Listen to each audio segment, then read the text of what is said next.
Hi, Shaun. Thank you for joining us today for a charity chat. We're here at Quarter 5 Fundraising Recruitment's head office. Yes. So just wanted to kind of have a chat with you just about your experiences.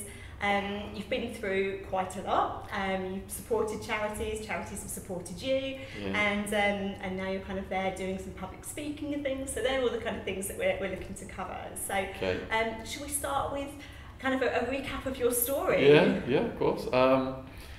So as a young person, I was dazzled by the Arizona lifestyle, and then after I finished uni, I went out there, worked in the stock market, made a lot of money when I had no common sense, and started to throw rave parties and import ecstasy. So I take full responsibility for May 16th, 2002, when the SWAT team smashed my door down. Ended up in the jail that's got the highest rate of death in America. Started to write everything down, like the conditions, dead rats in the food, cockroaches crawling on us at night, guards murdering mentally ill prisoners. My writing was smuggled out of the jail, put on the internet as a blog, John's Jail Journal, and it went on to attract international media attention to the conditions. So that sent my life in a whole new positive direction. But that came about with the help of a lot of good people, including some charities. So who were the charities that supported you through that? The two main charities that supported me out of London were Prisoners Abroad and the Koestler Trust. Okay, because the Prisoners Abroad, obviously, because you're a UK person, but you were out in America, and that's where you got caught. So that's where you ended up doing your time. Because I know you tried to get back to the UK, but that didn't really work for you, did it? If you're a UK citizen in a foreign prison, there are some prisons, for example, where if you have a medical condition and you don't have money to pay for the medicine, you die. So Prisoners Abroad, they assign you a caseworker, and if you're in a situation where you need life-saving medical attention, you know, they'll pay for it. And these guys are doing this wonderful work and actually saving people's lives. Wow.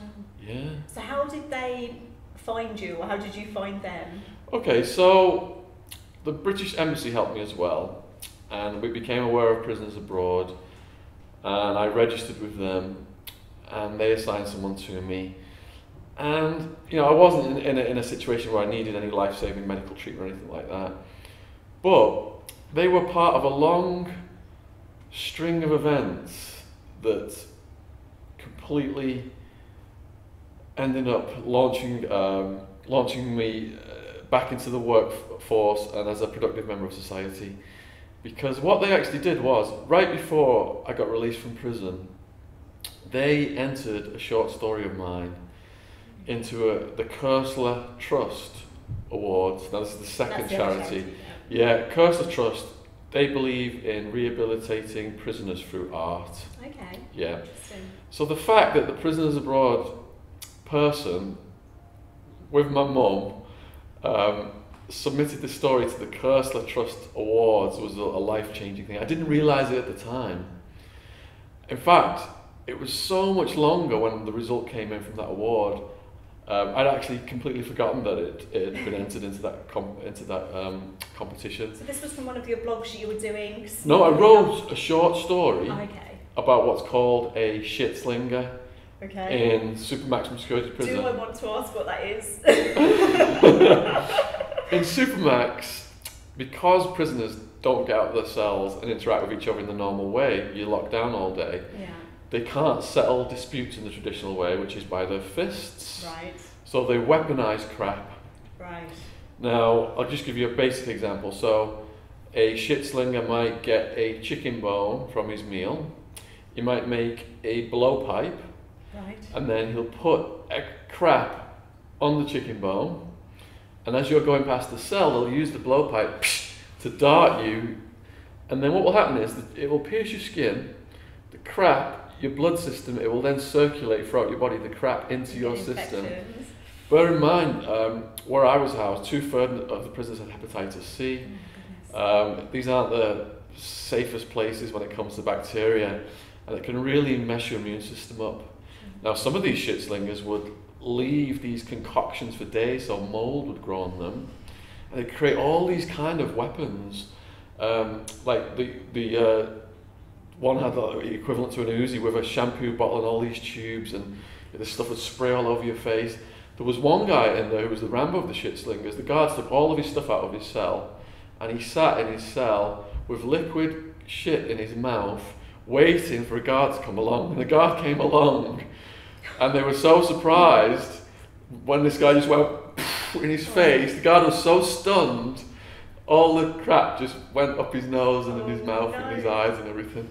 Yeah. So I wrote a fictional story based on some stories I'd heard in prison about a shit slinger, versus another prisoner called Otis who ended up in this building with the shit slinger. There was like a rivalry between these two guys. Right. So I'm just going to backtrack a bit. When my writing was getting smuggled out of the jail, I was writing about living with the cockroaches and stuff like that. And the Guardian put an excerpt about the cockroaches, and it got some media attention, and as well the BBC picked up on it. And I got a literary agent contacted me and said, look, you've got a good voice. What do you think about becoming an author? So I threw my energy into that then.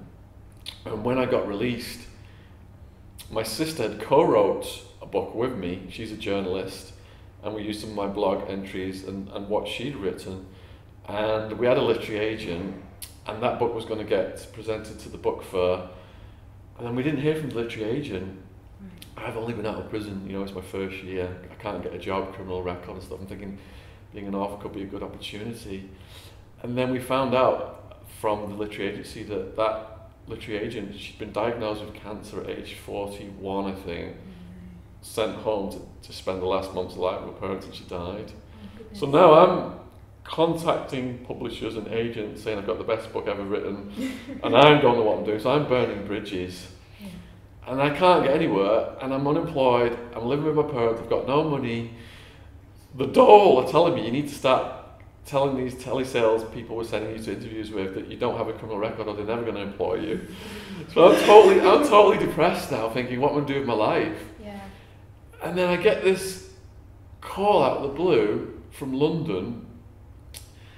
It's the Koestler Trust and Prisoners Abroad, and they say, that story you were entered into however many years ago it was, you've won a first prize, and would you come down and read it to an audience at the Royal Festival Hall? Oh wow. So this is a really big deal to me. I've won a prize, and I went down there. It must be quite terrifying. It was. Public speaking is extremely terrifying in the beginning. Yeah. Yeah. So I met the Koestler Trust people, and I told them my predicament. I didn't fully understood what they did at that point in time. They said, look, we have a mentorship program whereby if you're interested in a particular art, it doesn't have to be writing, could be poetry, could be photography, could be anything, we will get a professional person from that field to mentor you. Every month this person will travel and meet you in a safe place like a library, and they'll help you cultivate that skill. And that's what they did with me. Now usually that person will go to the prison where the prisoners housed, but because I'd already been released, they made an exception. And in the beginning this lady came from some bird watching part of Scotland all the way to Liverpool, met me in some museum cafe in Liverpool, and her name is Sally Hinchcliffe. She was a published author, and even though she was this little bird watching lady, she was a proper no-nonsense, ball-breaking character that I could deal with, that kind of person, Yeah, used to that. Yeah. So what you do is when you're on this mentorship scheme, you have to set a goal in the beginning. Okay. And in my case, my goal was to get a new literary agent and to then get a publisher, because if you want to get published traditionally, you've got to have a literary agent first. They're the gatekeepers. Right. Publishers don't want unsolicited manuscripts. They go to the bottom of the pile. They want the literary agent to read them first and to get the cream of the crop. So we set this goal, and Sally Hinchcliffe, one of the first things she told me was, if you want to be an author, it's one of the lowest paid professions, make sure you get a real job. And it took me 10 years to learn how to make money from selling books, so she was quite correct on that. But within 6 months of her working her magic. I had offers from a few literary agents. I was blessed to go with a guy out of London, Robert Kirby with United Agents, and we talked for hours at his office, and they even walked me back to the tube station. I think we spoke for another hour at the tube station. And with him working his magic then, he helped me develop my story into a trilogy of books, Hard Time, Party Time, Prison Time. Because most of the media interest in my life has been revolved around the jail, that's why we went with Hard Time first, because nobody knew who I was, so we had to like try and capitalise on that interest. Now, once you got the agent, it's not that easy though still to get published. If you've heard of the story of how Harry Potter got published, stuff like that, sure. Nearly every single publisher rejected it. Wow. I think it was the daughter of one of the editors. I read it and said, "You need to take this really? book." Excellent. Yeah. So who you know, my time, my place. So I think I got 20 plus rejections over this 1 year period, and now I'm thinking again, come all this way, and it's not going to get published. You know, my heart was breaking. And then finally, a division of Random House said they were going to do it. And I haven't looked back since there. They published my life story as a trilogy. And now I've built up a following of my own, and I've just started my own publishing company. Wow. Yeah. So it's proper rags to riches story then. Well, we're working on the riches again, yes.